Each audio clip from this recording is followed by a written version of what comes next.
فلنقل قد ذهبت أربه كل من سار على الدرب وصل في ازدياد العلم إرغام العدا وجمال العلم إصلاح العمل جمل المنطق بالنحو فمن يحرم الإعراب بالنطق اقتبل انظم الشعر ولازم مذهبي في اطراح الرب لا تبغي النحل.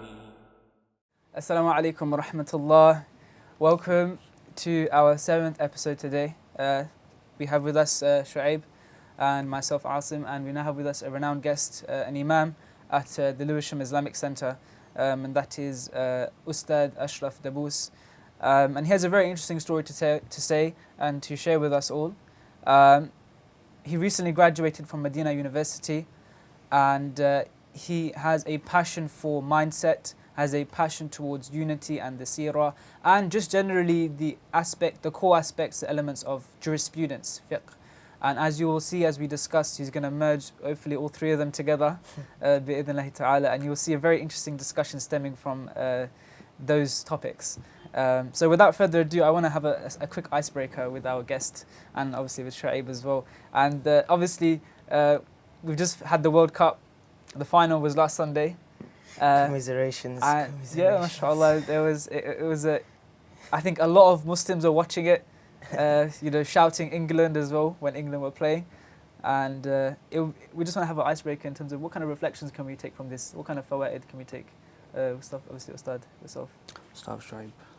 From the World Cup, subhanAllah, I mean, one thing that obviously stands out is that when Muslims feel like confident enough to say that this is my team and I support this team, it shows that they feel like they are part of this society here. If they're supporting England or whatever team they're supporting, the majority of these countries that we're playing were non-Muslim countries or Muslims that don't have a majority Muslim population.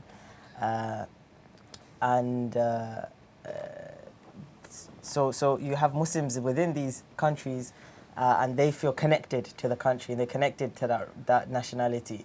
And they feel like this is their home. But then obviously then you have the debates and the arguments that show, is that really the home?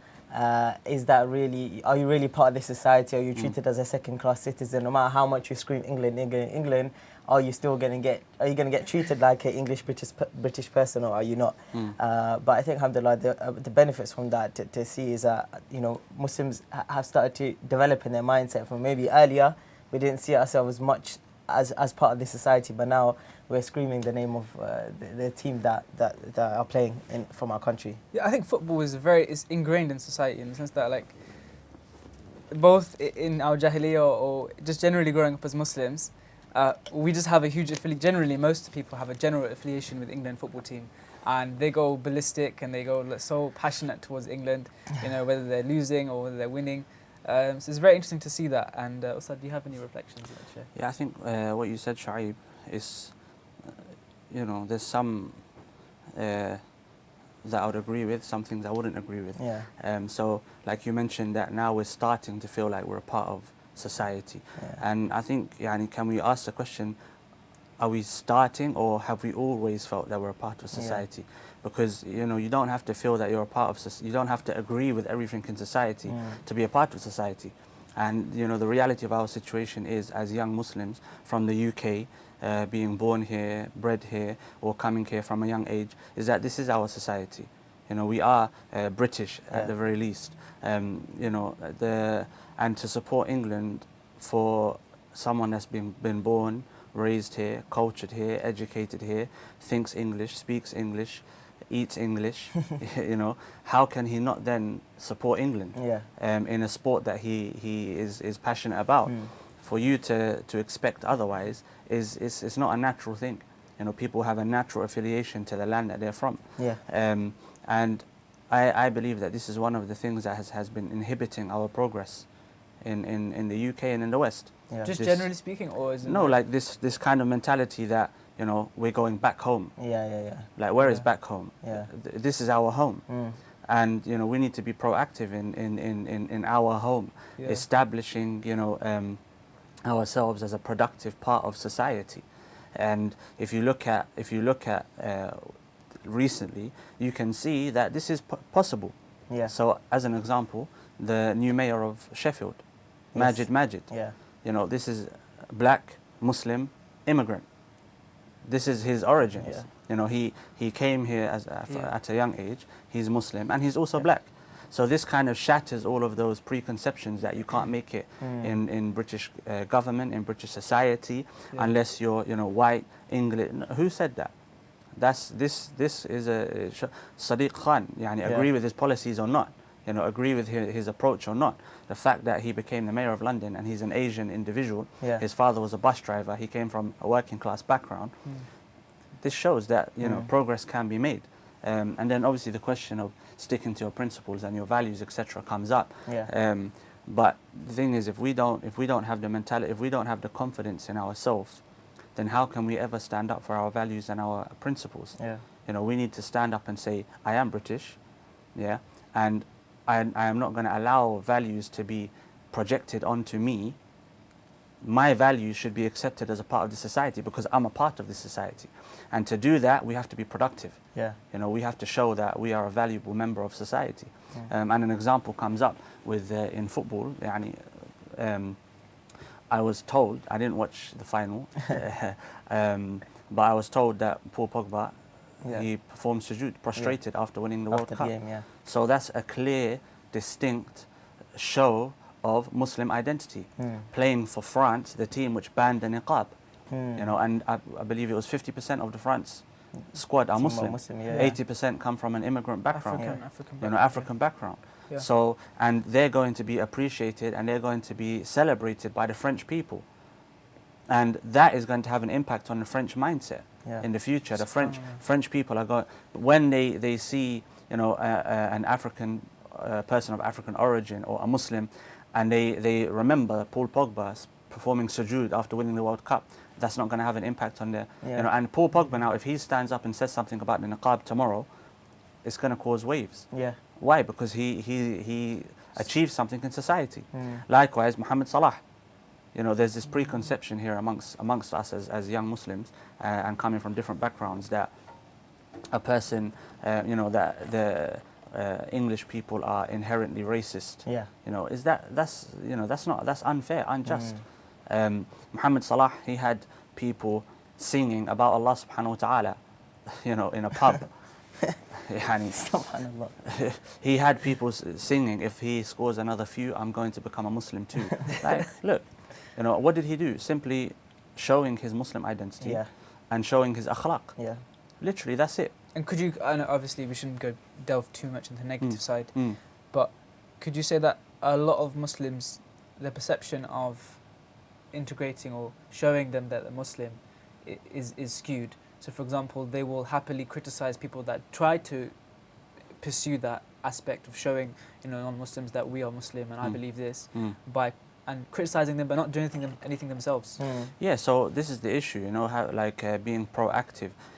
What is being proactive? Is proactive simply to raise concerns about what you see? Is that proactive? Proactive is to go out there and make a change, make a difference. Make the solutions exactly, to those issues. Exactly. And we as an ummah, we are a solution-based ummah. We're not a problem-based. We don't point out problems unless we're going to come up with solutions. The Prophet ﷺ, he said, whoever believes in Allah on the last day, let him say that which is good or remain quiet.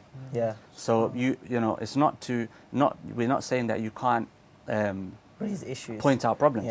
That is a part of our framework of conduct as Muslims. Islahi paradigm. Exactly, the Islahi paradigm, and also the paradigm of being self-reflective, self-critical, muraqabah.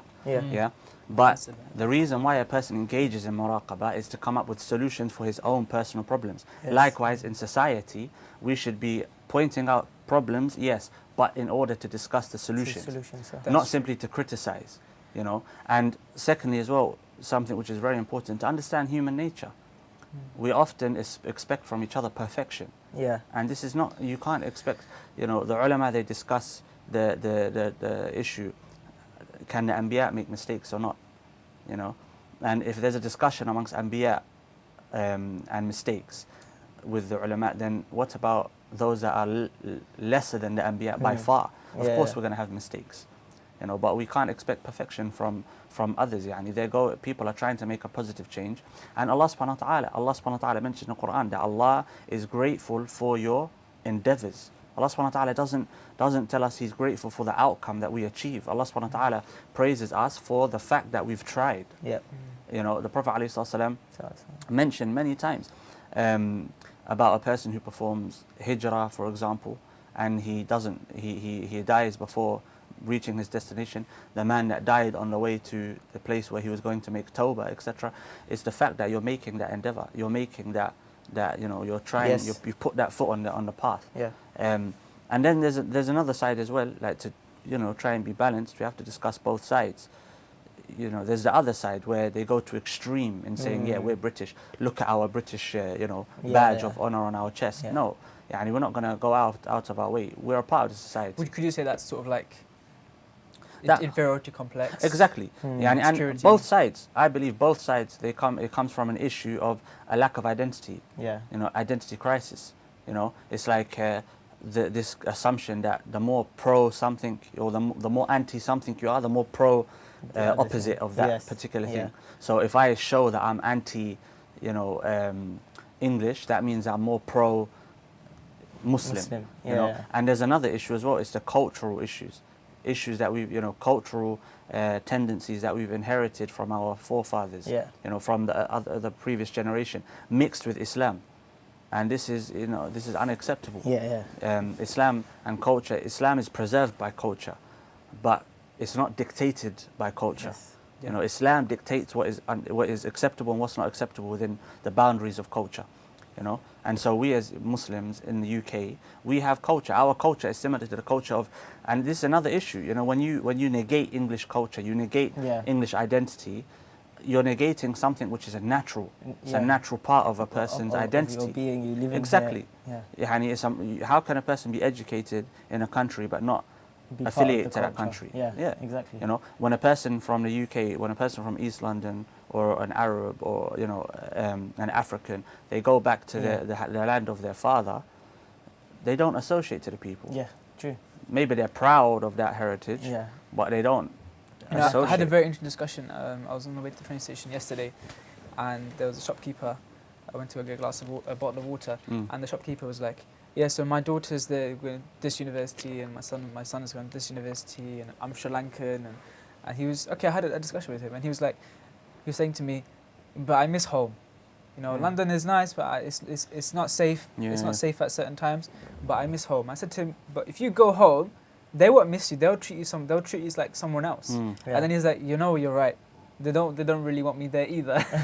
So I was thinking, subhanAllah, caught between two worlds. so I can kind of see that because of this sort of confusion and conflict, people forget that the values of being what they should be like in society in and of itself. Like, for example, Muslims, we know in the Quran it says 72 times, Aminu wa amilu salihat. You believe and then you do good. So we know regardless of where we are, we have to do good. So I think that in Islam, like you said, but this is the thing now. We have to ask, as a Muslim, what is my role? As a Muslim, my role is to be the best example of good manners and productivity, etc., etc. The Prophet ﷺ said, the best of people, the best of people is the most beneficial, or أنفعهم للناس.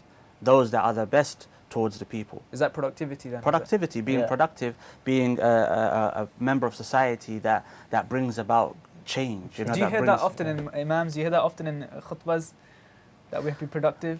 I mean, it depends where you listen to your khutbah, isn't it? Let's be honest. Let's start Ashraf maybe. No. But let's be honest. Do we hear these kind of discussions? Like, but we don't really hear productivity. It depends. Because look, you have to remember that we bring our own experiences with us. That's so true. To be fair, you know, unless we do a survey of the entire, we can't project our own experiences. And maybe the way that is being talked about is not a way that you see same terminology. Exactly. And that's the thing. You see, this is a very good point, because the Prophet ﷺ doesn't necessarily use the word productivity. Yeah, exactly. But the Prophet ﷺ is giving you an the example. Theme of it. Like he mentions in a hadith that the smart person is the one who takes himself into account and prepares for that which is coming after death. And the person that lacks comprehension, he is the one who has high hopes, but he just basically, attaches his hopes to Allah subhanahu wa ta'ala. Okay, I want to become a boxer, but he's not going to I'll do wait anything. exactly. I'll wait for the trainers to come knocking on my door. And that's not the way of the Prophet ﷺ. I just want to go back a little bit when you were talking about how the Muslims, in terms of them being proactive within the society, and you gave the example of Paul Pogba and Mohamed Salah showing their identity as a Muslim. That is something. And you could add to that Majid. Yeah, and Majid. Exactly. I don't know much about his policies, but he shows himself to be a Muslim. As far as I'm aware, he mentioned I'm fasting in the interview. He banned Donald Trump from visiting Sheffield. So he's proactive. And this is an example that can be followed. But on that, there could be a criticism to show that, number one, why do we need to be so proactive? In the sense that people might ask, the general population should just accept us for who we are, rather than us going out of our way to show our Britishness or our identity as, we actually are. We have to prove ourselves as good, productive people of this society. Why is it that is tainted on us from the beginning, that we have to break it away? Why can't it just be that people just accept us? Because if you're saying that we are part of this society, then therefore that's how we should be accepted. It's a good question, and that's fine. But the problem is that it's not an issue of proving our Britishness. It's an issue of acting upon the Muslim standard. A Muslim is productive. A Muslim, he's not only there to serve Muslims, he's there to serve humanity. It's a mindset, isn't it? The Prophet ﷺ, from those that entered into Islam, from the early Muslims, Khadija radiallahu anha, Abu Bakr radiallahu anhu, Ali ibn Abi Taalib radiallahu anhu, and the others, they knew the Prophet ﷺ. Khadija, the first word she said after hearing about the experience that the Prophet ﷺ mentioned regarding revelation was, you keep ties, you help the needy, you help the poor. She mentioned his akhlaq and qualified the fact that he was a prophet through his akhlaq. So, and the Prophet ﷺ, it wasn't to prove anything. This was the standard of character. His job to just do that. It was proactive as well. The terminology, we can use the word proactive, but it's like, for example, now in the UK, not only in the UK, wherever I'm placed as a Muslim, my purpose is to serve humanity. It should be within your essence. That's it. I see a poor person, I don't ask Muslim or non-Muslim, I help him. I see a person that has a problem, I help him. And this is the problem that we have. Why now we have to prove our Britishness is because for a very long time we've been proving to some extent that we're anti-British.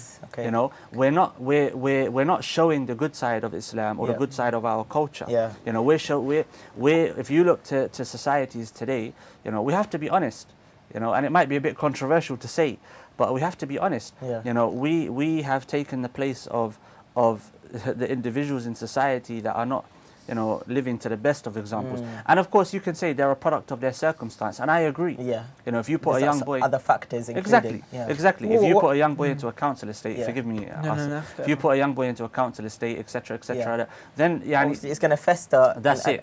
But our generation now, we're unique from the generation that came before us.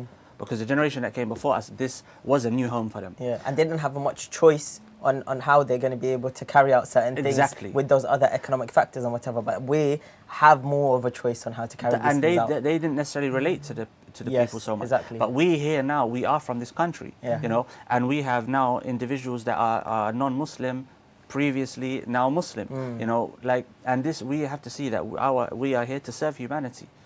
We're not here whether a goal is achieved or not achieved.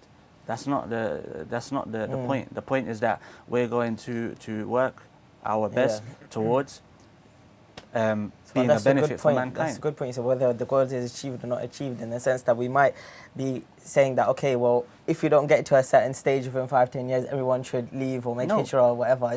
That's not the point. The point is now you're here. Your essence is just to do what you're meant to do while you're here. And the Prophet ﷺ, he didn't deny that he came from Quraysh, that he came from Mecca. The Sahaba, they were kicked out by the people of Quraysh. They were kicked out by their own tribe from Mecca. They didn't become anti-Meccan. And a person can argue, but that's the land of the Kaaba, the Haram. That's true. But they still didn't have any, they were accepting of those that were were confronting them Yeah. previously, they became accepting of them when they entered into Islam. You know, the Prophet ﷺ showed compassion with everyone. The head of the munafiqeen, he showed compassion with him. He prayed upon his grave. The Prophet ﷺ, he wanted to take as many people with him to Jannah.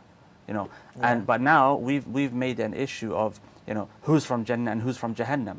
We want to make that distinction, and not only that, we have this kind of mindset with our own people, with the Muslims. You know, We're going to try and get into that. Exactly. Inshallah, Yeah. Okay. Inshallah. Sorry, Asim, forgive me. I know. I was making a reflection because we're talking on a macro scale here. We're talking about population and stuff. Yeah. I think I can give a micro example of how Allah subhanahu wa ta'ala may have, you know, for example, let's say when you teach in school, let's say you're teaching in school, and let's say you become complacent in how you teach. You don't try out new teaching methods. You just you just get along, get by, you know, get paid, and then leave.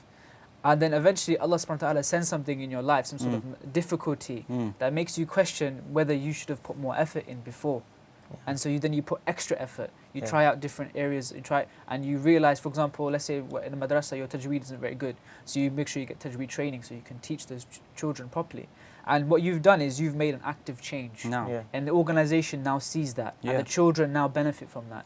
Could you say that this is what's happening on a macro scale for the Muslims? Definitely. In the sense that they were circumstances are circumstances for sure, but let's say they weren't as proactive in terms of engagement, in terms of giving da'wah, in terms of seeking knowledge, in terms of being the proactive Muslim in doing good deeds, charitable stuff offerings. And then what happened, Allah subhanahu wa ta'ala is sending us trials, and through these trials we are now realizing where we can do, how we can navigate in this world. So I just 100%. And also, just to go back to something that you said, you know, as Muslims, the thing is, well, we have to look at things, you know, Allah subhanahu wa ta'ala has given dignity to all humans.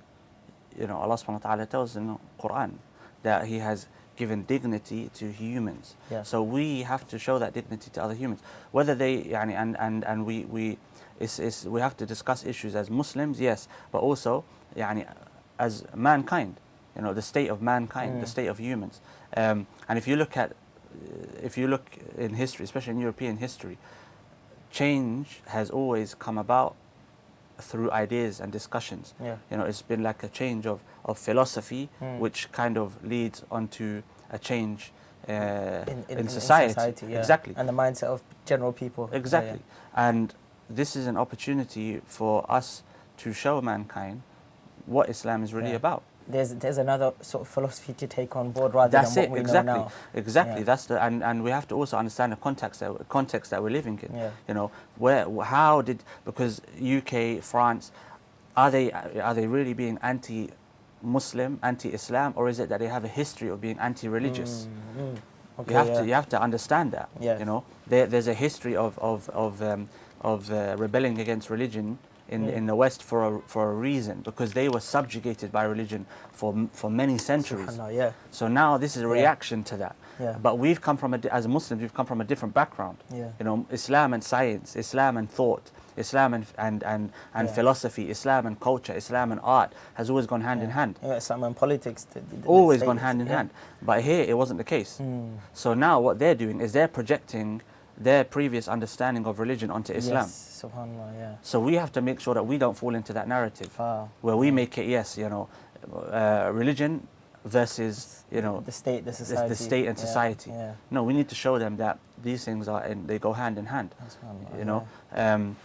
But on that point, I mean, an example that comes to mind would be Muhammad Ali, the boxer, rahimahullah, who passed away. That he was somebody, I would say, from you look at his history and his biography and his life, that he was pushing this kind of thing, that he was somebody that was American, from America, and he was very, outspoken about his Muslim identity, and he wanted to bring that into the forefront. And what did he do? That being a Muslim, through his boxing, through his speeches and everything, that being a Muslim, being part of the society, something that goes hand in hand, and that people should pick this up. But what happens is some people say that, well, although he did that, still people were racist towards him, still people were anti-Islamic towards him, even though he was somebody who was the champion of the USA, right? So do you think that even if we make that effort to show that you can have Islam and this society together, and you know, the religion and the society don't have to be so antithetical in a way, yeah? You know, if we put that effort in, is it really going to have the desired effect? If we look at, for example, Muhammad Ali, and tried that and it didn't maybe have that desired effect. Okay, firstly, we have to look at Muhammad Ali, rahimahullah, and look at the impact that he had on society. Islam became something which was accepted, firstly, amongst celebrities. Islam became something which was linked to, on a popular level, because the Nation of Islam, they had that impact and effect prior to, similar time as Muhammad Ali, within black communities in America. Islam became something that was given a global platform. In many of his interviews, there's a famous interview with a young English journalist where she's asking what you plan to do, and he starts talking about the akhirah, and he's just doing it on a human level, and that's da'wah, and also the fact that his success became associated to his Islam, his way of life. At that time period, I remember when he I don't remember as in I was alive, but I watched an interview when he beat Sonny Liston and he became the heavyweight champion of the world. There was a comedian that made a joke. He said, if I were to live a lifestyle in which I didn't drink alcohol, I didn't sleep around, and I didn't go clubbing, I would become the heavyweight champion of the world as well. So he associated his success to his lifestyle. His lifestyle is Islam. The fact that, for example, in Hollywood, they placed his plaque on the wall out of respect for the name Muhammad. These things, they have a big impact. And again, it's that argument that we don't act for the result. We don't act based upon the result. We act because this is our lifestyle, this is our way of living. An example you can give from his life is when he didn't fight in the Vietnam War. Exactly. Maybe that was an act on principles, and rather he could have said to himself, well, you know what, I've already got so much fame right now, if I just calm down a little, it wouldn't make a difference. But he stuck to his principles. Exactly. And that could have been a reason why Allah subhanahu wa ta'ala put a lot of success in his life. Yeah, he stuck to his principles, and he empowered Muslims through doing so. Yeah. And not only that, is showing, that is the biggest challenge to the anti-religious parts of our society. That is the biggest way to challenge them, by showing that I am a productive part of this society, whether you like it or not, and I'm going to stick to my principles, and I'm not going to react to your nonsense. This is something, his name was being called out around the world. People became Muslim because of Muhammad Ali. At his funeral, a janazah prayer, you had heads of states attending. So, and of course the thing is, look, you're never going to be free of haters, as they say, those that disagree with you. That's just human nature. So if you can have influence on 10%, 5%, 1%, 25% of society, a positive influence, and people are going to disagree with you, then so be it. This is it's breaking free of that, the shackles of judgment. And all of the great thinkers have had people that disagree with him. All of them. He's saying you have to make that effort to show them that what you're doing in terms of the dunya productivity, as for example being a boxer and being great at it, is linked with your faith and your beliefs and everything. Because I mean, you could bring the example of maybe Mo Farah. He may not be as out there with his identity as a Muslim, and so people don't really attach. When they say we love Mo Farah, a general English person who's non-Muslim say, yeah, we love him, he's a great runner for our country, they won't generally attach that to his Islam, they'll attach that to his sporting efforts. Whereas with Muhammad Ali, we can see that the two are very combined together, which is why he may have had that bigger impact. No, but even with Mo, even with Mo Muhammad Farah, he used to do the sujood as well. Yeah, even Muhammad Farah. But I know what you mean though. He was less out there. And the fact that he's being successful in the UK, so the next time people start talking about immigration and immigrants, etc., there's still benefits to it, even if it isn't as but high. Also a point is that we don't have to, it's not that we're not trying to show anyone anything. We're just simply living according to what we are supposed to be living by. Yeah. I'm not going out of my house trying to prove to anyone that I'm British. Yeah. This person, if they don't accept me as British, that's their problem. I'm not going to go out of my way to prove it, but if they need help, I'm going to help them. You know, I'm living according to my framework of standards that Allah subhanahu wa ta'ala has given me. I'm not here to prove myself to anyone, and I don't need to. It's not in our Qawaid to say to prove that you're British. Yeah, but this is a product of that lack of, you know, that identity crisis, inferiority complex. I have to I feel that I have to prove something to someone. I don't have to prove anything to anyone. Donald Trump is an immigrant himself. You know, look at America, for example. So you're saying keep it natural, basically, isn't it? Be ourselves, Be yourself, which is to be Muslims, but to understand what it means to be a Muslim. Like for example, let's say you walk in Whitechapel station or whatever station in London, and there's a woman holding with a buggy, and let's just say, being Muslim and no one else is helping, you pick up that buggy and you take Not up the only stairs. that, we should be the first to offer help. Yeah, we are first to offer help, like something like that. Something as small as that, could you say? It's just Islam. It's not to tick off, being British. Yeah, I'm not gonna... We know this is being a Muslim. Exactly, I'm not going to put up my phone and show like a... Yeah, exactly. Hey, look, I'm a Muslim and I helped him, and I'm also British. There's a really good picture I saw of this old lady in Newham. It was circulating about a few years ago. She was carrying these bags, and then there was this Muslim, mashallah, black Muslim with big beard, mashallah. He comes and he takes the bags and he carries them upstairs, and then someone took a picture of that. And then people were talking, all these non-Muslims were commenting on Facebook saying, you know, this is act of kindness, and you know what Muslims are. It's like, she wasn't intending for that. Look, he I'll wasn't give you an example. It kind of ties share. into like my background. I went to college in Ladbroke Grove, which is right next to Grenfell Tower. It's the same area basically, Latham and Ladbroke Grove, 5-minute walk, my college from the station.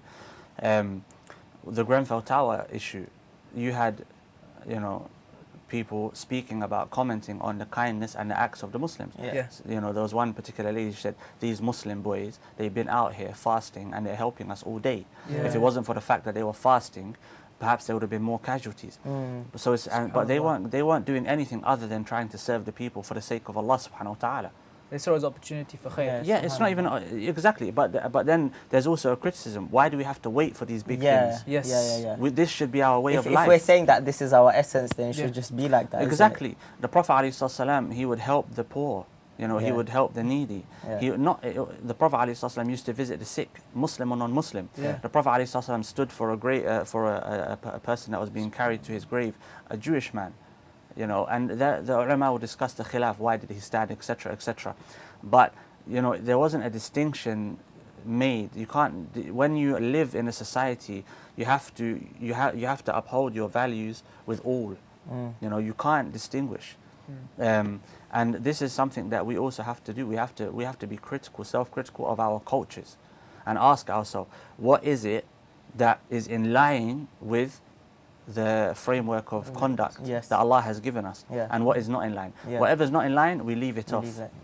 And this is what the Sahaba, if you see a lot of the questions the Sahaba would ask, Ya Rasulullah, is this okay? Ya Rasulullah, what about this? Khalid bin Walid, for example, when he asked Prophet ﷺ, would you like to eat some of this lizard? The Prophet ﷺ said, it's not from the food of my people. That's a cultural thing. But he didn't say to Khalid, how can you eat this? You know, what type of culture is it? And he would never do so. The Prophet ﷺ, when it came to food, if he didn't like something, he would leave it, but he wouldn't discuss it. But okay, let's look at amongst us as Muslims though. We cuss other people's foods. We do, Sah? And we say, oh, these people's food's so bland, they got no culture. These people's food so this. Or the husband comes home from work and just cusses the wife's food. The Prophet ﷺ came to the house. Ya Aisha, is there any food? No. Yes, because I was fasting.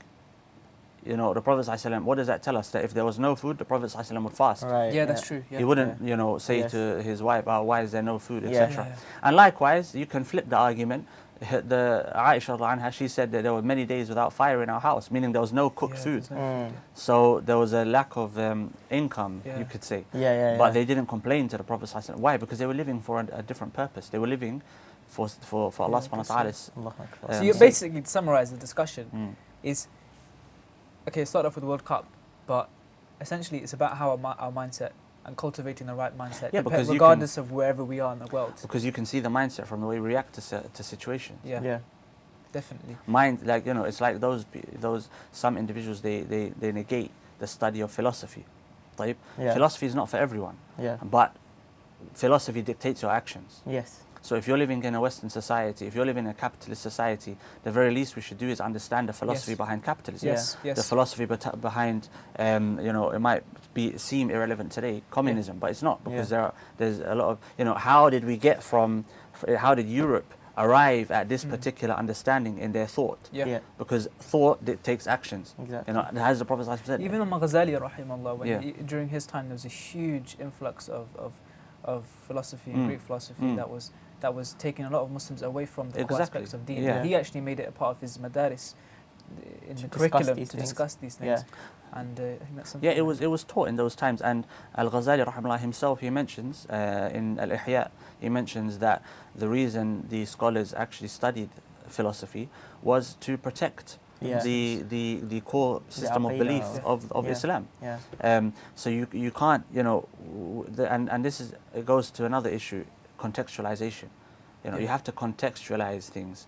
We can't take a textbook understanding of Islam and apply it in a context in which that textbook understanding wasn't authored for. But what we can do is understand the underlying principles, and of course this is for the ulama. I'm not saying this is for we as in lay people go about and self-study. It's for the ulama. Yeah, definitely. Now, So, sorry. Go on. I was going to say that in terms of I think we've touched a lot on mindset, but in order for you to have arrived at this conclusion in terms of what you feel passionate about, I would like to know more about your early life and education, and also more importantly how you lived your life in Medina and what kind of stuff you studied and stuff. So without further ado, inshallah, let us know more. What led up to that point of being passionate about this and wanting to go to Medina? Because I don't really see this kind of. Because to me, people who go and do studies on Islam, whether it's Medina or elsewhere, they may not be so passionate about these kind of topics in terms of philosophy or history, or looking at the mindsets of people and understanding our cultures and the ways that we think. So was there something before you went to Medina that cultivated you to be interested in this? Yeah, I wouldn't call myself cultivated, but so I was born in London, raised in West London up until a particular age. So basically born in Hammersmith, spent a few months in Putney as a child, a young baby, then moved to West Kensington, which is close to Muntada, Fulham, that area. Then moved to Shepherd's Bush, and I went to primary school here, secondary school. Then I went to college in Ladbroke Grove, which I mentioned to you, which I studied media studies, government politics, and graphic design. Oh, GCSE or A-levels? A-levels. Then I went on to university in Medina. That's very interesting. You did media studies and now you're Imam, interesting. So then I went to Medina, stayed there for some time. Came back and continued my studies. That's my life story, basically. So, the issue is, it's not something prior to studying that led to me being passionate in history and, you could perhaps say elements of philosophy, mindset. It's just the context that we're living in. I believe that this is something that needs to be addressed, and history is a blueprint of rectification and change. You can study all of the sciences of Islam, but if you don't have a map of application, how are you supposed to use these sciences? I can be a scholar in fiqh, but I can save myself 20 years of trial and error by studying what worked in different periods of time. What type of context? Because remember, history repeats itself. So they say the one who doesn't know history will fall into the same mistakes. History does repeat itself. And if we look at our history and we study periods of history, we can then come to realize where we are in regards to our state. We can realize what we need to do. We can derive benefits that we can help our current time with from studying history. And that goes from look, we talk about the sunnah of the Prophet ﷺ many times. And many people, they'll qualify their actions by saying this is the sunnah of the Prophet ﷺ. The sunnah of the Prophet ﷺ is not only relevant to statements. The sunnah of the Prophet ﷺ is the way he lived, the way he interacted, his life story. You have to contextualize those statements of the Prophet ﷺ. In order to do that, history. How did the companions understand the life of the Prophet ﷺ? How did the tabi'een? How did all of this? We are a product of our past. So if you understand our past, we can kind of understand where we're going to end up. SubhanAllah. And when you were studying at Medina, was there something in particular out of the studies that you were drawn to more than the others? Yeah, I focused more on fiqh. Okay. More than anything else. History, we studied it in the faculty that Right. I graduated from, Yeah. which is Da'wah and Usuluddin. Okay. So we studied history in the faculty. That's one of the specialities there. Okay. And fiqh, we do study it, but it's you know, you could say a basic level. It's comparative fiqh, but it's Right. because in 3 years or 4 years you can't go in detail. Into advanced levels. Yeah. Especially studying comparative fiqh. Yeah. You know, to study one madhab can take 10 years or more or less, depending on the madhab. And then I focused on fiqh outside of the faculty. So yeah, I studied the Hanbali madhab. How were you studying it with private teachers? Private teachers. Okay. What books did you study? If you want to ask? In Hanbali fiqh, the main text that I studied, I would say 3. Then I started my own reading. Self-study? Not self-studying, because it's reading, and you have the teachers there. If you have any issues, you can go and ask. What about online YouTube videos? Online, I did do a book online. I did do a Okay. book online. Okay. And then after studying Hanbali fiqh, I'm not saying I finished it. But I started to study the Hanafi madhab as well. Yeah. So I studied. Is that because you wanted to try to understand society?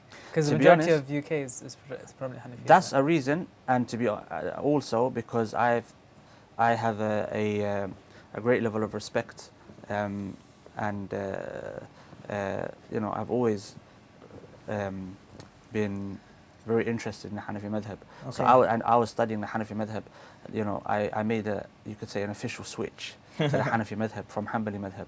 So and even prior to that. Are you still in the transition phase? No, I follow the Hanafi madhab myself. Oh, okay. I teach Hanafi madhab. Yeah. If someone would like to learn the Hanbali madhab, I can teach it. Yeah.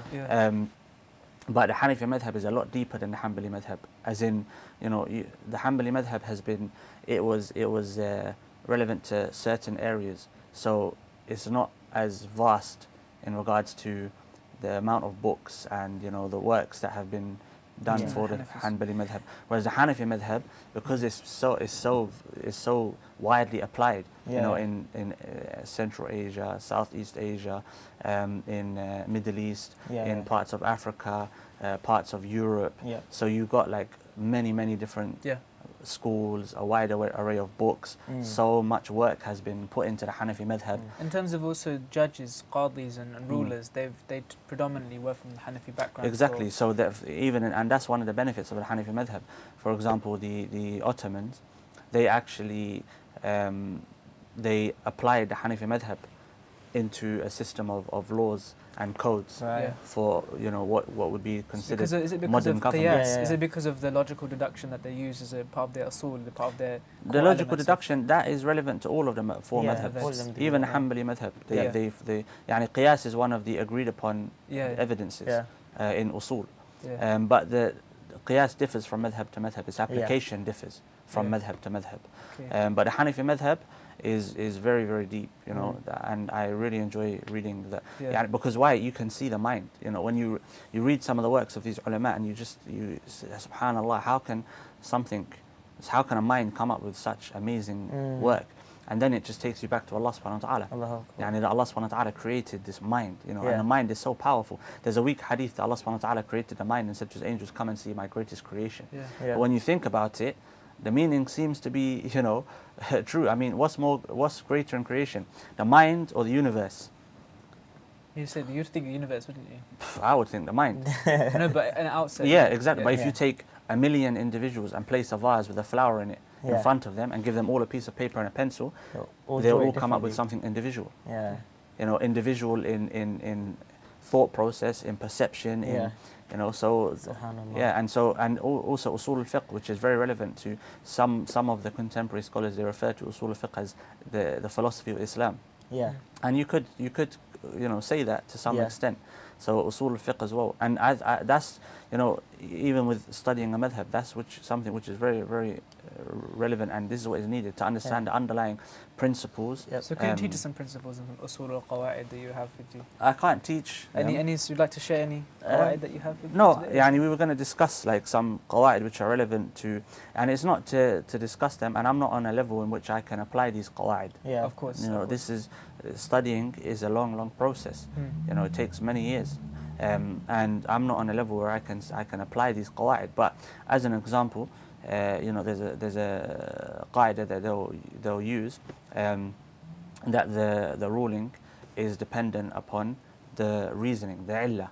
Okay. And it can you know, it comes and goes according to the presence of that illah, Yes, yeah. of that reasoning. So this qaida, this principle, would be very relevant in our context today. Yeah. Looking at, you know, clothing, and you find this used by some of the ulama regards to As in the particular illah that's ingredients. explained by the Quran and the Sunnah, or the illah explained by the No, scholars? the illah which is derived from the Quran and the Sunnah Yeah. by the scholars. By Yeah. the scholars, Yeah, okay. because illah, yani sometimes the illah is Allah subhanahu wa ta'ala would Yeah. mention it, Just or, mention the, it or not, yeah, the Prophet alayhi salatu will mention it. Yeah. And then the fuqaha, for example, some of the ahnaf, they would say that if it's mentioned, yani, there's a discussion.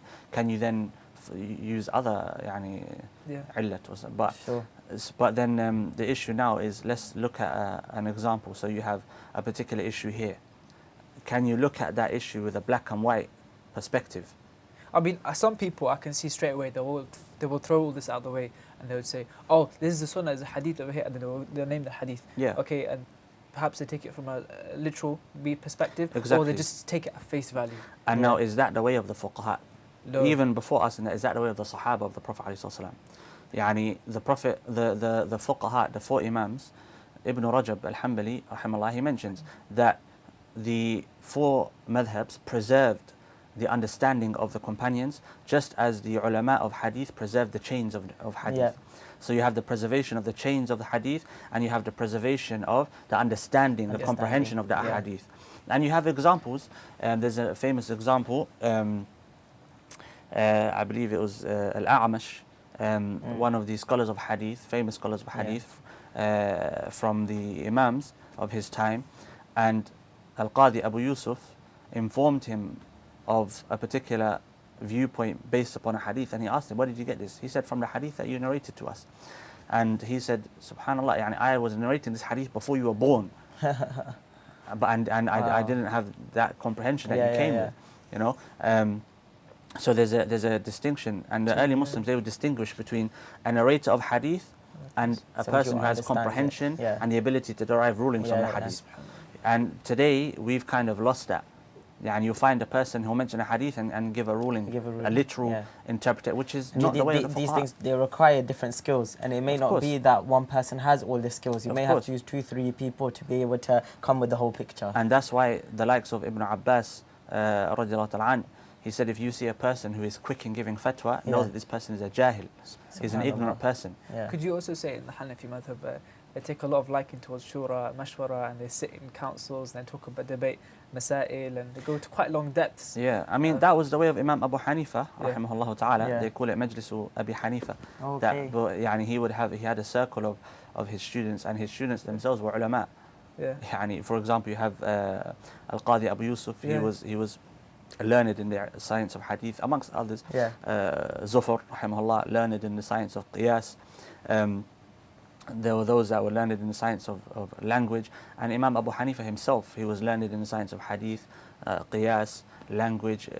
Yani, they were imams. You know, a good point that you brought before, you said that you could say that usul al-fiqh is the philosophy of Islam in a way. And I wanted to touch into that a little bit more in terms of the mindset that we should try and develop and adapt as Muslims that are living in the UK, because it could be, actually not it could be, it is possible. And we see it amongst the general Muslims that live here, that the mindset that they have has obviously been developed through when they've been brought up in this society to when they grow older. So the way they may learn things, the way they view things, the way they understand things, all comes from what has been naturally implemented into their mind through what they see in society. But then a Muslim who seeks knowledge and then understands usul al-fiqh, does that mean that it will then that framework that they had before studying, the general framework they had from living in the society, should the principles of usul al-fiqh sort of dominate that in somebody's mind and then become the way that that person thinks, the language he thinks in, the way thoughts come to him, the way he understands his world around him would be according to usul al-fiqh? Is this how you would understand it? it would depend on how long and how hard a person studies usul, but they say that the way you speak is relevant to what you study. Yeah. So you'll find a person that studies fiqh a lot, he'll write and he'll speak like a faqih, the structure of his sentencing, etc. And also there's something which is called malaka fiqhiyya, which is like, you could say, the skill of fiqh. And if you read for long enough and you study for long enough, then you'll have like a malaka fiqhiyya, which is it's the ability to apply fiqh, you could say naturally. Yeah. And so that does happen, but the process which needs to take place is that a person needs to be self-critical of his culture and his nurture, and he needs to ask himself what is in line with Islam and what is not in line with Islam. And whatever is not in line with Islam, he needs to rid himself of. Can he project that onto other people in the current society that we live in? That would not be correct. Yeah. Is this a bit, sorry, maybe this is a bit tangential. Forgive me, Asim. And to add to that, it wouldn't be correct, and also it's not the job of the general public. Yes. And this is something that we need to understand. So something I was mentioning with Asim previously is I recently completed a foundation introduction course to counselling. Okay. And my teacher, old lady, she was very wise. She said something quite amazing.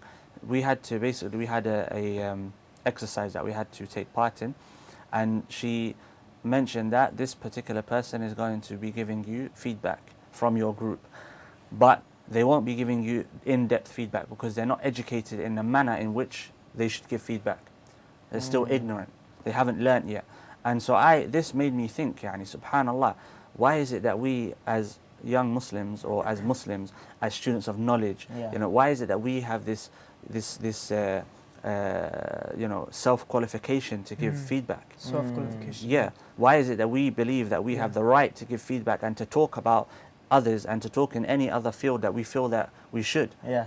Whereas in these fields, they don't. And Islam is a lot more rigorous and a lot more sensitive than something like counselling. Counselling could be a part of Islam. Of course, yeah. So it's the being self-critical and self-reflective. That word there is key. Self. It's not on others. Yeah. Societal change won't come about by being negative and criticizing all the time. Societal change, it comes about through discussion, through change of mindset. But discussion is, seeing the bigger picture as well. Yeah, and being tolerant. Yeah. Being tolerant, having that space where we can disagree. Yeah. Yeah. But allowing each other to disagree and grow with each other. Yeah. And that is what the majlis of Imam Abu Hanifa perhaps represented. Yeah. Because his students would disagree with him at times. And you find that, when you study the books of fiqh in the Hanafi madhab, you find that his students will disagree with him. Yeah. They have one approach, one view, but Imam Abu Hanifa has another. Yeah. So it goes back to that mindset. But those kind of disagreements wouldn't cause issues between Of course them, not. would it? Of course not, because Imam Abu Hanifa, of course I can't project my own assumptions of his personality or character, but the general theme seems to be that Imam Abu Hanifa respected the intellectual capacity and independence of his students. And sometimes we don't do that. Malcolm X said something amazing when Muhammad Ali, again going back to Muhammad Ali rahimahullah ta'ala, when he won and he beat Sonny Liston, there was an interview, you can see it online, famous interview, in which the journalist asks, is it true that you're his mentor? Are you his teacher? And he says, no, I simply present my views and opinions on things, and he has his mind, he has his own mind, he makes up his own decisions. Look at the respect that he gives to Muhammad Ali's mind. And imagine, what does that do for Muhammad Ali? Empowers him.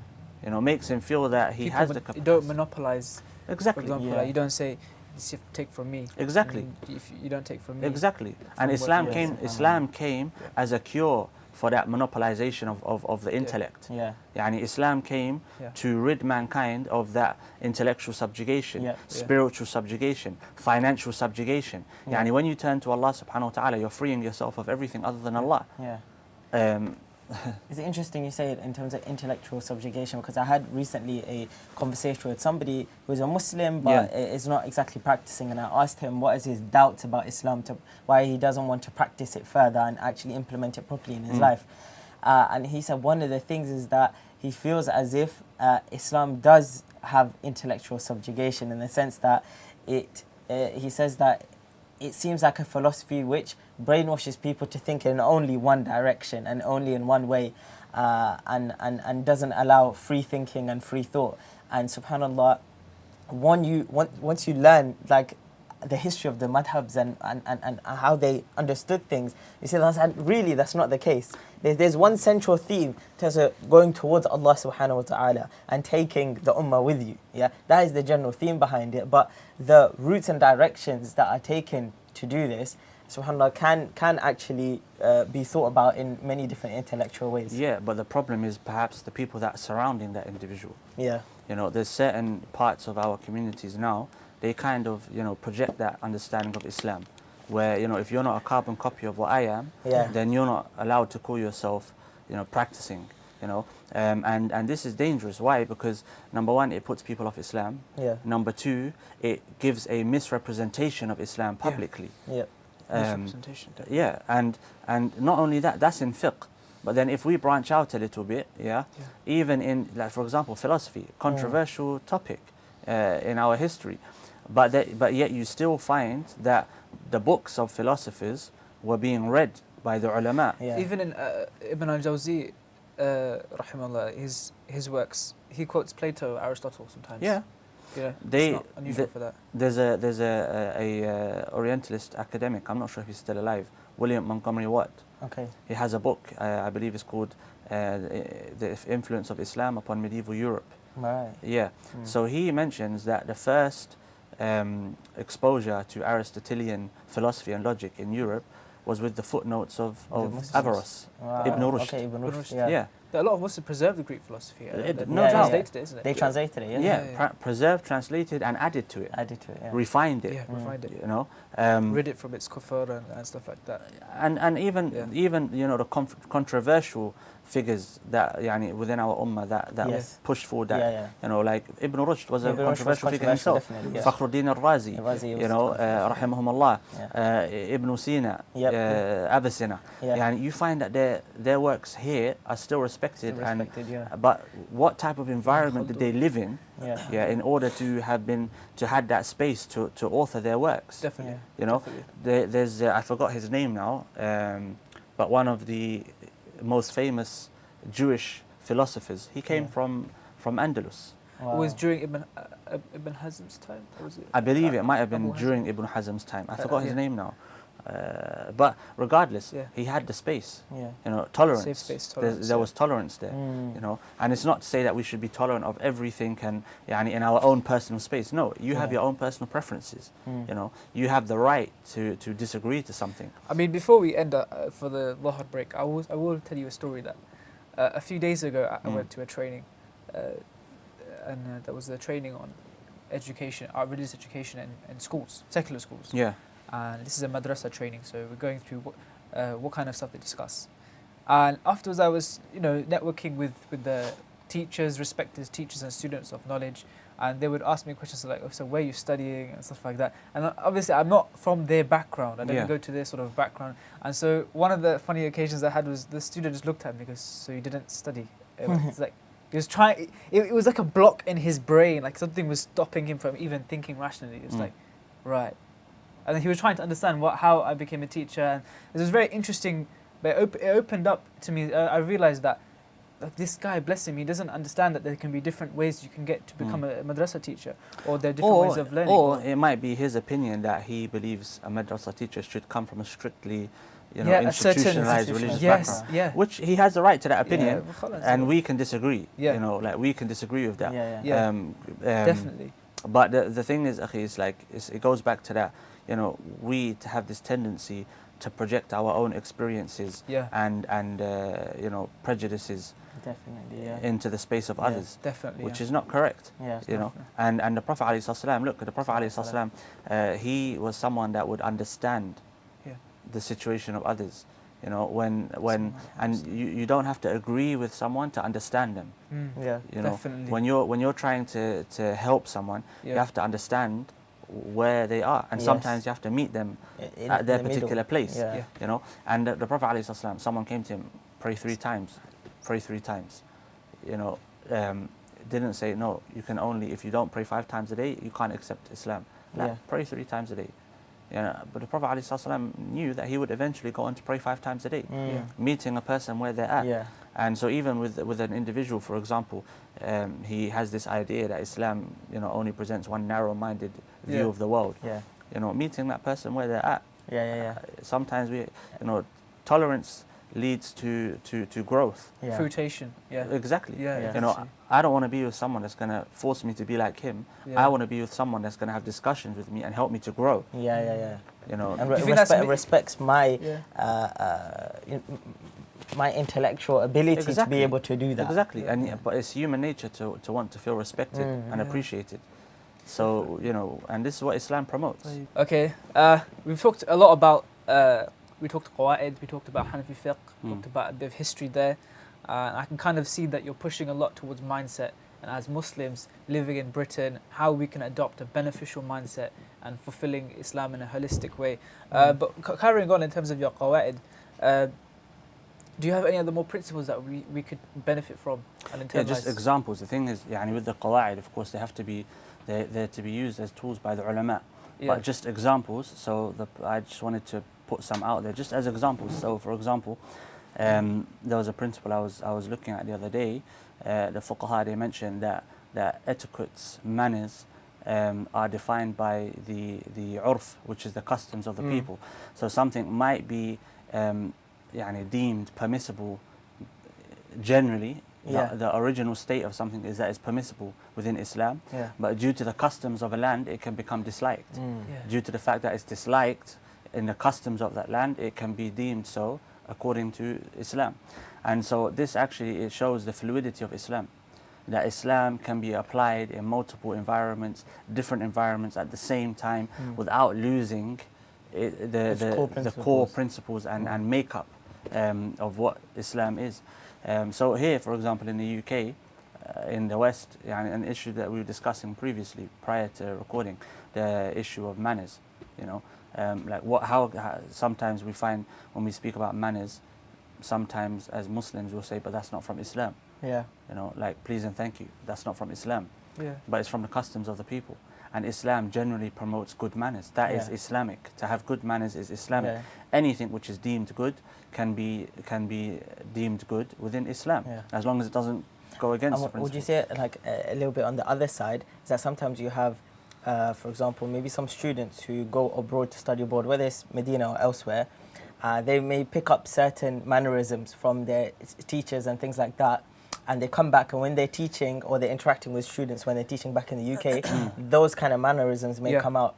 But those particular mannerisms may have been perfect for when they were abroad, and the way that the style of teaching may have been perfect for abroad, but may not be relevant for actually here and now. And so that same thing about manners, the manners may need to be changed, even though yes, you got it from your teacher and you picked up those mannerisms. But the teacher's a product of that society. It's a product of that society. Maybe the way that you're teaching and the way you come across to your students here, it should change. Definitely, 100%. Sometimes you find that those that study abroad, and it's not only relevant to Islamic sciences, anything. Those that spend some time abroad, or those that come from abroad, they project the customs and the culture of that particular place onto the UK, which is it's not correct. So, and of course, it's a big discussion, and this is not the place for, we're not qualified to be giving rights and wrongs. But the issue is a core issue. You cannot apply the same customs as, like, so for example, let's say in Medina, or in the Haramain, you'll find that the teacher-student relationship most of the time remains a teacher-student relationship. Right, okay. There's no personal interaction generally. You do find sometimes it does happen, etc. But generally, the teacher can come and teach in the masjid and go home. But here, that doesn't work. Yeah. You know, and here you have to have a different approach. Yeah. The style of learning here is different to the style of learning over there. Yeah. The style of learning over there, perhaps memorize, you know, regurgitate. Yes, yes, yes. Over here, it doesn't work like that. Yeah. Here they focus more on comprehension. Yeah, more explanation, comprehension. Exactly. Yeah. So I had this exact conversation yesterday, subhanAllah. This happens to me all the time. We have an episode, something I talked about like the night before. Sorry. Yeah, so for example, you would go to university and you may never memorize a single text in your entire university career. Yeah. It doesn't mean that you're not qualified in that particular field, Yeah. because you've comprehended the content. Mm. You know, and even with akhlaq. So, for example, in some societies, to say please is not something which is necessary. Yeah. Yeah. But here it's very rude if you don't say please. Yeah, exactly. So someone can't come along and say, where's the evidence from Islam? Yani, give me a hadith that mentions please. Please, yeah. You know, that's just narrow-mindedness. Likewise, you have where do you place the mushaf? Okay. So this is something commonly comes up. Don't place the mushaf on the floor. What's the evidence? The evidence is the customs of society sometimes, and sometimes it's just common sense. You know, in some societies you'll find, though, it differs. But regardless, I mean, personally, I believe we should, of course, have respect for the Quran, and it should always be. Yeah. Or, for example, in some societies, sticking your feet out when you're sitting. Yeah. Yeah. In Medina, if you do that in lessons, it's seen as a big no-no. Yeah, but if you come here in a masjid, Did you ever do that? Alhamdulillah, I didn't, because I had a teacher that was strict with these things. Alhamdulillah. But now, if I start trying to teach, and I see some young people sticking their legs out, I can't say to them, stick your legs back inside. Yeah. Like, this is a different society. Sure. You know. But at the same time, you can still question whether conduct is good or not, regardless whether it's from the customs of a country. Yeah. And the measuring stick would be Islam. You would measure the manners of conduct according to Islam. And that's the stage that we're at. We need to be critical, self-critical, self-reflective, but with a balance, you know, without projecting our own experiences or foreign cultures, or you know, it's a difficult task. It's interesting you say that, because like your background, obviously you are half Egyptian, half English. So do you find that sometimes between your families you may have to change the way that you may act between them? Do you kind of find that? Not really, to be honest. I mean, my mother English, and alhamdulillah, I was raised, you know, in the English way. Yeah. So, and English culture, or you know, they focus a lot on manners in the household. Yeah. You know, please, thank you, etc., etc. And you can see in society, you know, being polite, etc. And my father, he agreed to that, and that was a part of Egyptian culture anyway. Yeah. And my father is, you know, mashallah, very, what's the word, bubbly, open person. Okay. So and he gets on with everyone and anyone, regardless of their background, their culture, their color, their identity, and we know religion. from a hadith that someone who's like that, the hellfire is forbidden for that person. So if a person can naturally incline towards any person, and you can see that these kind of people require me to say please and thank you, for me to ask them how was their day and stuff, then you do that, because then they'll know that you're a normal person, that you're not trying to be rude, you're not trying to do them wrong, you're just trying to be a good person. Yeah. So I can see that this sort of mindset also needs to be encompassed in a Muslim community as we develop, as we locate to new areas in the Muslim area, like people who are born in East London and get a good job, they might want to move away from East London, or etc., etc. As we sort of migrate within various places where there are no masajid, and we want to develop those communities, we need to then think about these things. How can we engage with these communities without forgetting about them completely? I think that... No, but the thing is, it's not how can we engage, it's how can we make their communities our community. We are one big community. Yeah. We can't look to establish small communities within a larger community. Very we are a large community. Again, do you think that because of your family background that helped you to understand that? Because you Perhaps. had different communities? Yeah, perhaps. Maybe you can look at, you know, you can be a psychiatrist and kind of assess me maybe. I don't know, but the thing is we have to look at society. We are a part of society at large. The masjid should not only be relevant to the Muslims.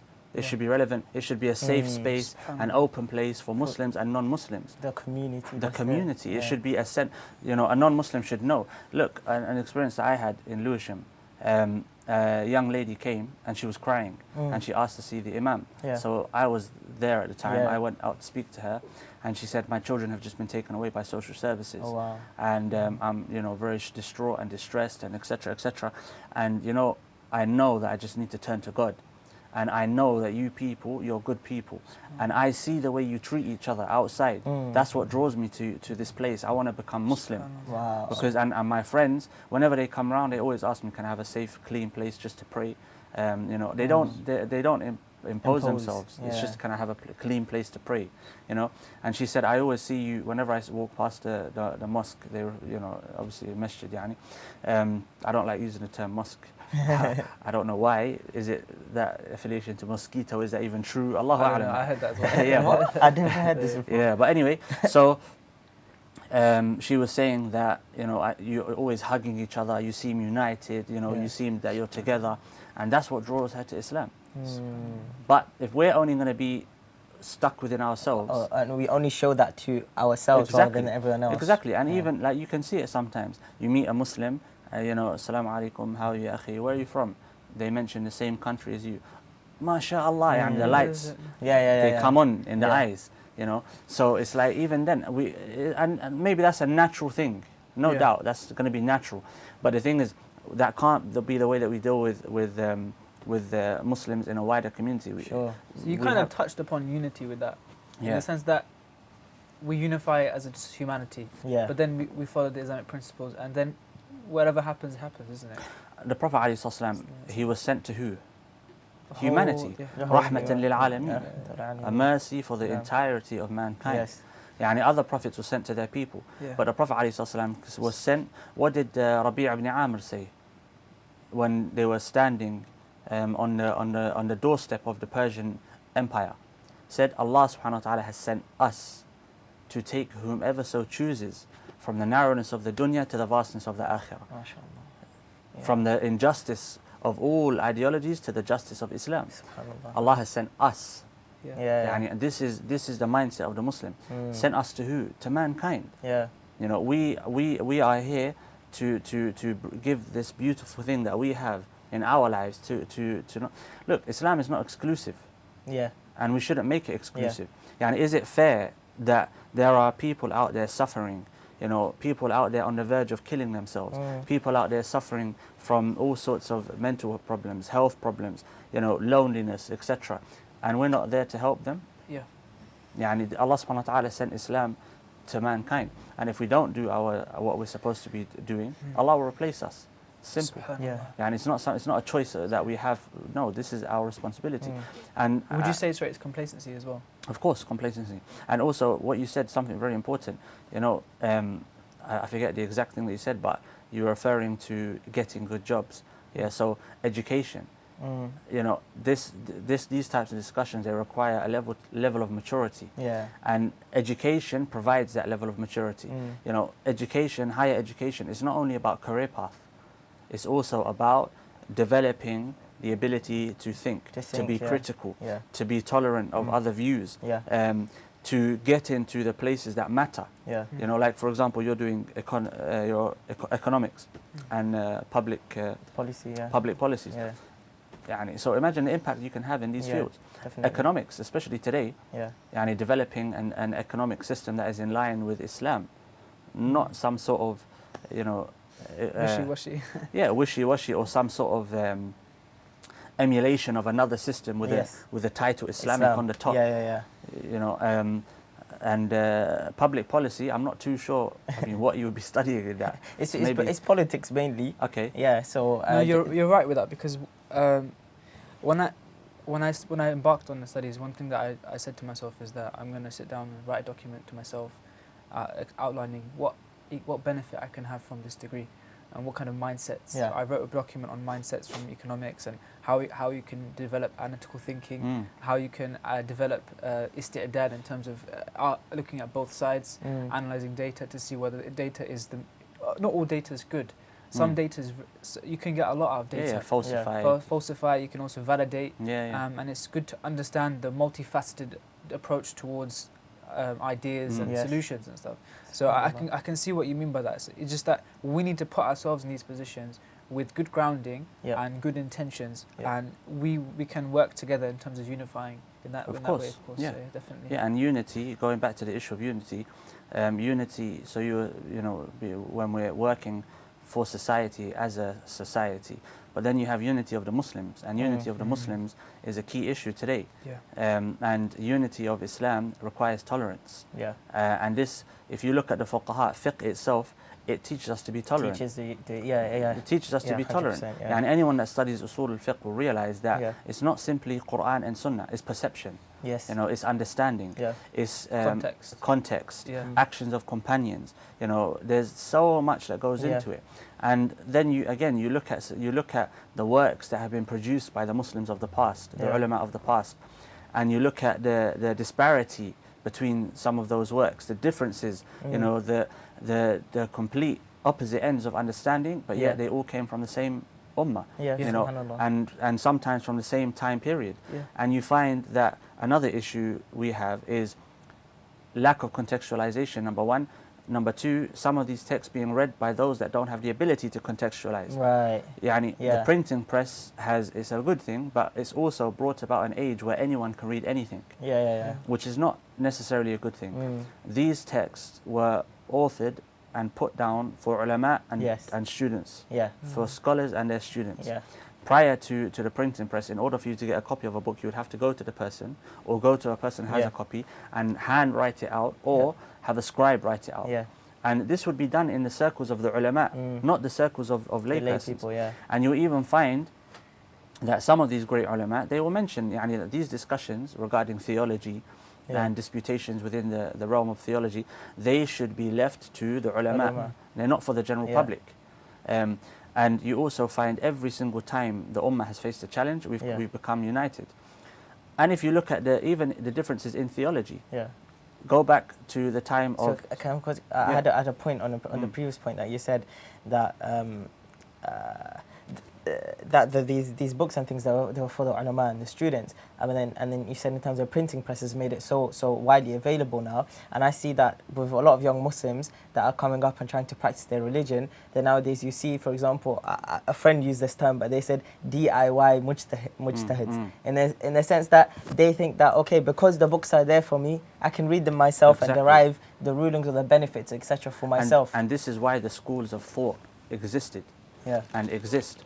Why is it that a person would follow, like the likes of Ibn Taymiyyah rahimahullah, Al-Ghazali rahimahullah, Ibn Hajar, Al-Nawawi, name the great imams, and they came from a madhab.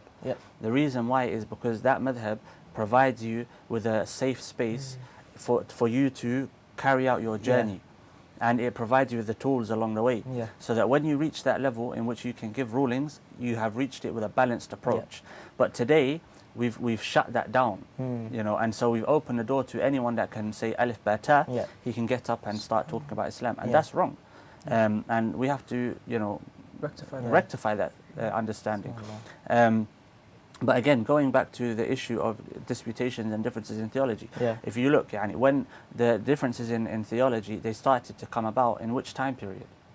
Like at the time of mainly Imam Abu Hanifa. No, before that, Uthman radiallahu anhu. With the Quran. No, Uthman, Ali, yes, after the emergence of the Khawarij. Of course. Emergence of the different groups started from that time period. After the death of Prophet. But yet the Muslims still had a united front.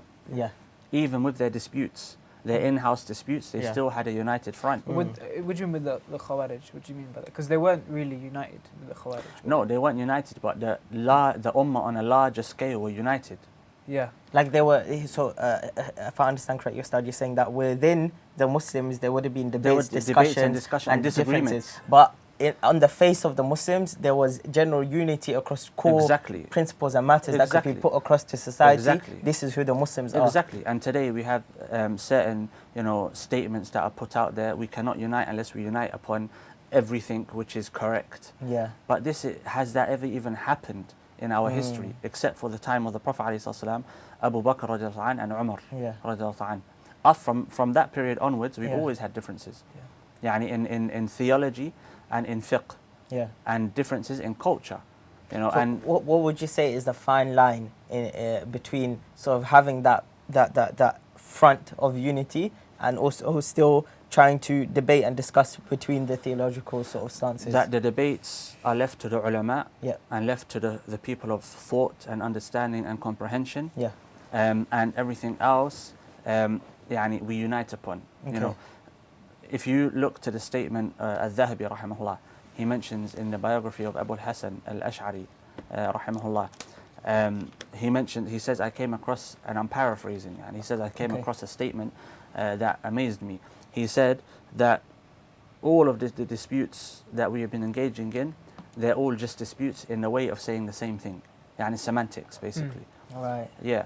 That's true. And he said, this is al-Dhahabi rahimahullah, who was a student of Ibn Taymiyyah rahimahullah. Yeah. He said, and this is my view, my methodology, and this was the methodology of my teacher, Shaykh al-Islam Ibn Taymiyyah rahimahullah. He said before he passed away, the Prophet ﷺ said, anyone who preserves his wudu is a mu'min, so, and anyone who faces the qibla and prays with us and preserves his wudu, he's a believer, and we don't take him out of the fold of Islam. Wow. Yani khalas. And if you look, what did the Prophet ﷺ, he said yani basically that whoever faces our qibla, engages in our prayer and eats from our meat is from us. Yeah. So it's coming together on core foundational principles. Yeah. You know.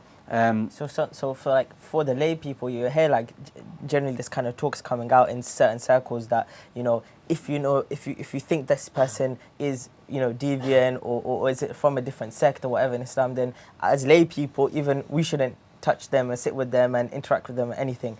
But you're saying that as lay people, that kind of discussion shouldn't even be amongst us. That particular discussion, if there is an argument to say that you shouldn't sit beside or befriend certain people from that have certain opinions on theology or whatever, if that was a valid thing, that should be left to the ulama at the end of the day anyway. It should be left to the ulama. It's a discussion for the ulama, discussion for the people that understand the context of our situation. Yeah.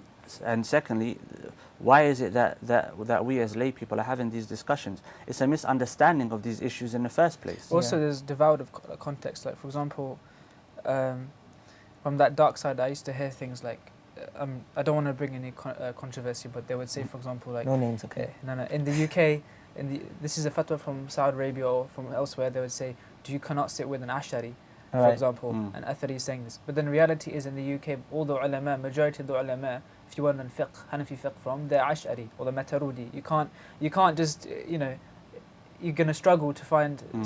That's if you disagree with the Ash'ari methodology or Maturidi methodology. Yeah. You cannot just boycott the educational institutes and then just self-study online as a compromise. It's a lack of context. Yeah. The issue is our context differs.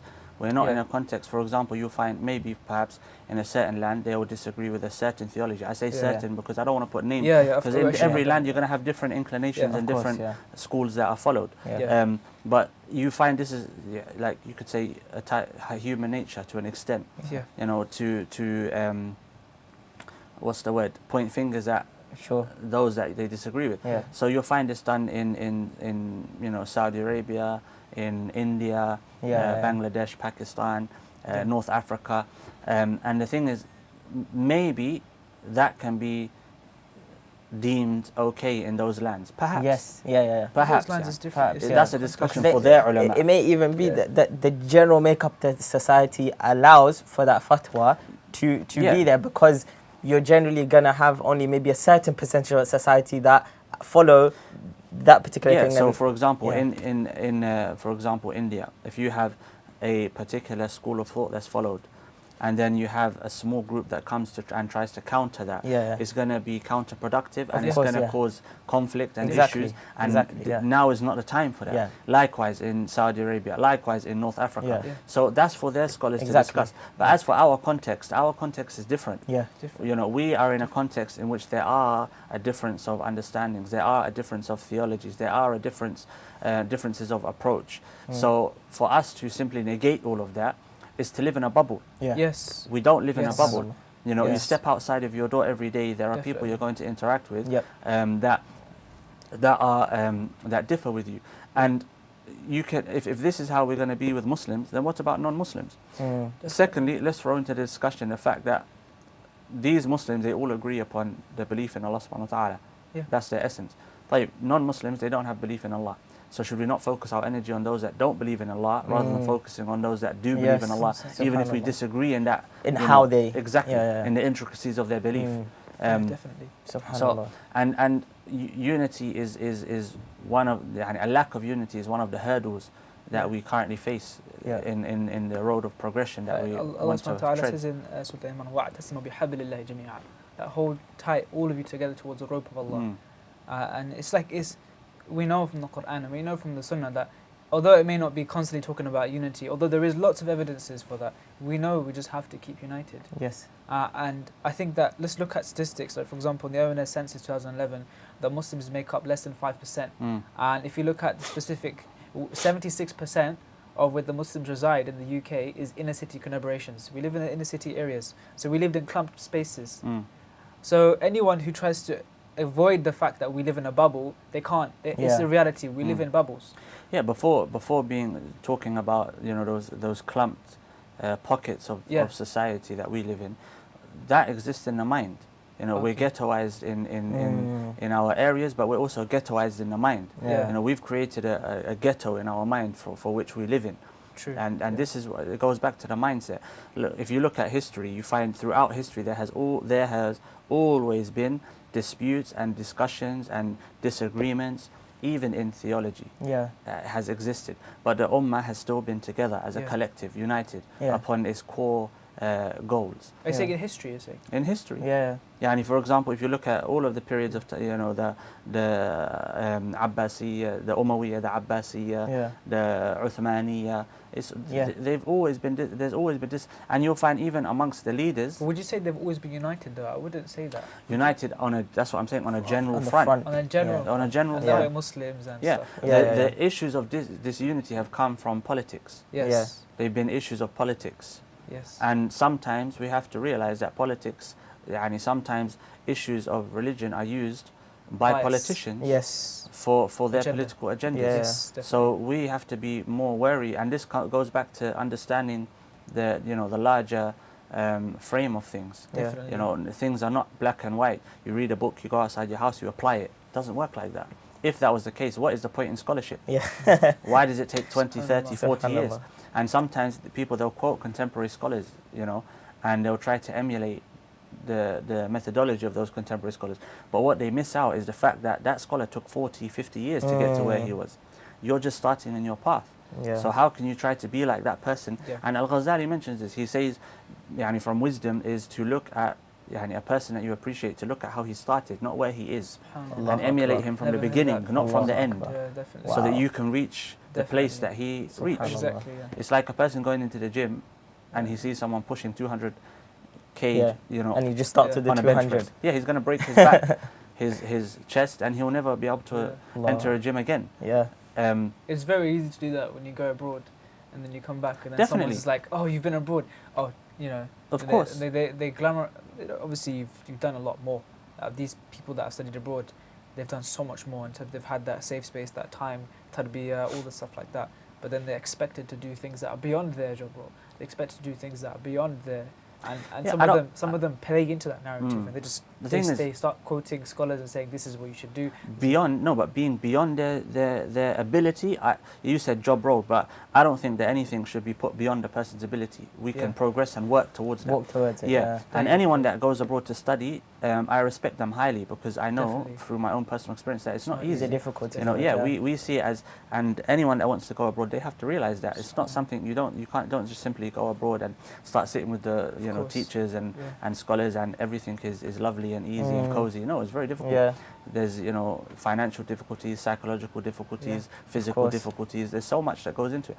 But that's relevant to anyone that studies anyway. And I have great respect for anyone that has come out of university with a degree, a master's, PhD, because I know that it's, especially in this time today, it's difficult.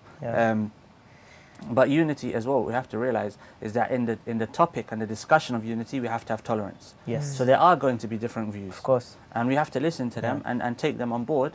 But we can't shut conversations down from the get-go.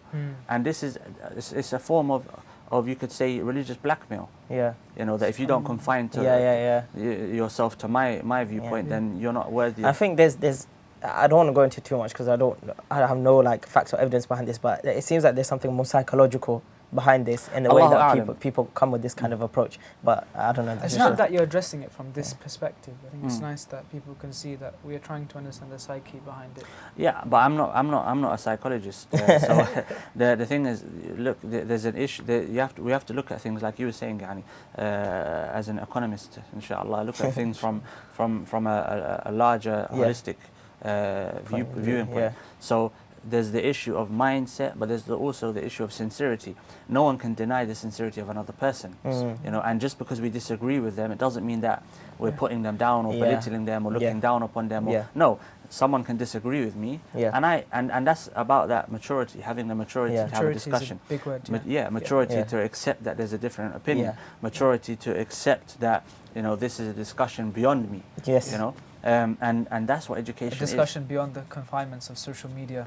You know, exactly. Facebook and posts, social media, Twitter. and social media is a, you know, people can hide behind their quotes they post. People can hide behind how they portray themselves, but the reality of knowledge and reality of finding true, to be Rabbaniyun, to be revivers of the faith, not just in ilm but in just understanding, takes much more than that. Social media it takes much more. Yeah, I mean, and even that word revival is the action of a collective. You know, like we look at Salah ad-Din, rahimahullah, but behind Salah ad-Din there were men and women. Yeah. He had teachers, he had a mother, he had a father, he had brothers, he had uncles.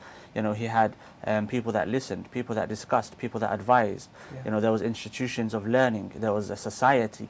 So sometimes, you know, Malcolm X, he was a, you know, you could say a reviver of sorts. But he was a product of those around him as well.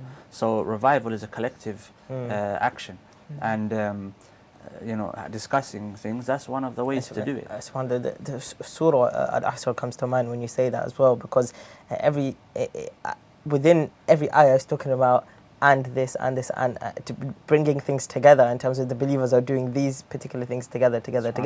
And that thing that comes to mind, because that exactly that the whole point of making sure that the believers are on a journey towards Allah is that you're bringing everybody together with you. Of course. And this was the approach of Prophet Muhammad sallallahu alaihi wasallam, that you said this before, that he wanted to take as many people as possible to Jannah with him, and which is why he was so considerate of certain people's situation. As if, for example, when you were saying that he told that person, if you can only do 3 salah, then pray the 3 salah. He was meeting him at a middle point because he knew that eventually I can take this person to Jannah. So together, I'm going to try and put my efforts of reviving this ummah and bringing them towards Jannah in a unified way. It's interesting you say that, because that's a discussion amongst the fuqaha. The fuqaha, when discussing a fatwa, they discuss it not only from the element of the cause, but also the effect. Subhanallah. This fatwa is due to a particular cause, but what effect will it have? You know. So, as an example, the issue of studying in universities. Let's look at a student loan. Okay, for argument's sake, let's say it's haram. For argument's sake, which you know, the topic is a lot bigger than, say, you know, of course, halal haram like that. But what is the effect of our, you know, young Muslims not going to university? What effect, what impact will that have? And what impact will it have if they do go? You know, so these issues are discussed from a larger perspective than Mashallah, simply. the fact that you mentioned that is changed my perspective on ulama. I'll be honest with you, like the fact that they even take hypothetical situations into consideration. To discuss that sort of. To hear that, it really warmed my heart to hear that. As I mentioned, when you read the books of the ulama, anyone that studies, look, you can read a small text in Usul al-Fiqh, and you know, that's like, you could say, an overview of what Usul al-Fiqh is. But when you get to the multi-volumed heavy books, and you just read the even though a lot of it is hypothetical, you appreciate the minds of these men. I'll give you something that happened to me recently. I'm not going to go into the details of the discussion, but there's a theological discussion that has been discussed by the ulama of usul, the scholars of usul, centuries ago. they discussed it, done and dusted. Yeah. And I was reading a psychologist. I was reading a book of a psychologist recently. His name's Carl Rogers, and he mentioned that he was involved in a debate with a particular peer of his, an academic in the world of psychology, and they were discussing an issue which our theologists and our scholars of usul studied thousands of years ago. Hundreds of years ago. So, and this is the thing that we have to realize. We as Muslims, we were the champions of science. Yeah.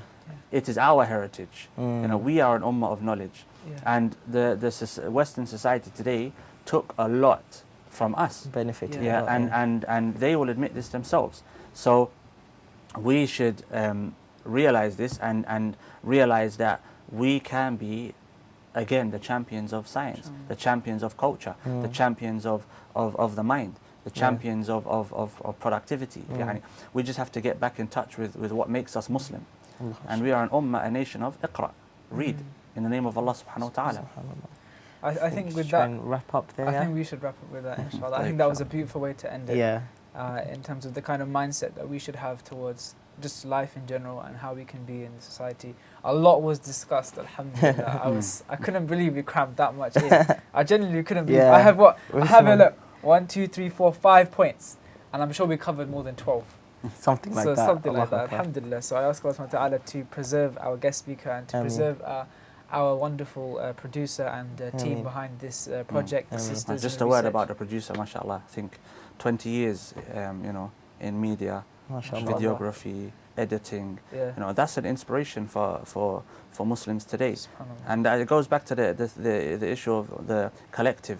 We focus on the people that are sitting in front of us, but we don't think about the people that makes them who they are. Yeah. I mean, you were telling from the discussion we had prior to recording, just listening to our editor, the way that he was pushing you and giving you advice, and this shows, So, but these people, they're the ones that don't get the credit they deserve. Same as a masjid, being in a masjid now, seeing, the real foundation of the masjid. The ones that volunteer. Without them, there's no masjid. But yeah, we sometimes go into the masjid and we sometimes, Allahumma musta'an, unfortunately, mistreat them. Or we don't recognize who these people are. Yeah, definitely. Jazakallah khair for our speaker, producer, our radio host, and Muhammad, who wasn't here today. And for the research team who are behind this, the marketing team, strategy team, all the different teams that are helping fuse this project together. And we ask Allah subhanahu wa ta'ala to put benefit in this episode for our listeners as well. I hope you enjoyed this episode. Jazakumullah khair. Wassalamu alaikum wa rahmatullahi wa barakatuh. Wait, we forgot to do the social media shout-outs. So, go. No, it's fine. I like it. It's natural. He always tells me not to forget this. So make sure that, inshallah, you guys are keeping up with our episodes on YouTube if you're listening from our audio. So on YouTube, you can type in Ibn Battuta's Boat, subscribe. We have our SoundCloud. All of the social media tags are the same. Ibn Battuta's Boat, Facebook, Twitter, Instagram. We also have a website which you can go on there, view everything. Inshallah, the website is going to be more expanded. We're going to have blogging on it. We're going to have sort of transcribing of some of the episodes and things like this, inshallah. And please don't forget to also check out Huda TV, Huda Television. They are the sponsors of this episode. They have given us this studio to record in, mashallah, tabarakallah. So please do check them out on social media. They have many different programs, beneficial programs, that tie in with a lot of subjects that we talk about through our episodes. So it definitely is a benefit to go visit that. And Ustad, if you have any maybe places that people can find you as well. Alhamdulillah, they could check online, inshallah. Check online, inshallah. Follow Ustad Ashraf Dabous on Twitter, Facebook. I believe on Facebook. No, Facebook. And not active. Not active, but Twitter, Instagram. Ustad's active, right? I was. Yeah. Oh, you were. So YouTube as well, I think. Yeah, YouTube. I'm active. YouTube as well. He's got a course. Sheikh's got a course coming up for teaching Imam Ghazali's book. بداية المجتهد. بداية الهداية. بداية الهداية, sorry. بداية الهداية, and he'll be covering through that in various masajid. Do look out for that, inshallah. جزاك الله خير. تقل قد ذهبت أربه كل من سار على الدرب وصل في ازدياد العلم إرغام العدا وجمال العلم إصلاح العمل جمل المنطق بالنحو فمن يحرم الإعراب بالنطق اختبل انظم الشعر ولازم مذهبي في اطراح الرفض لا تبغي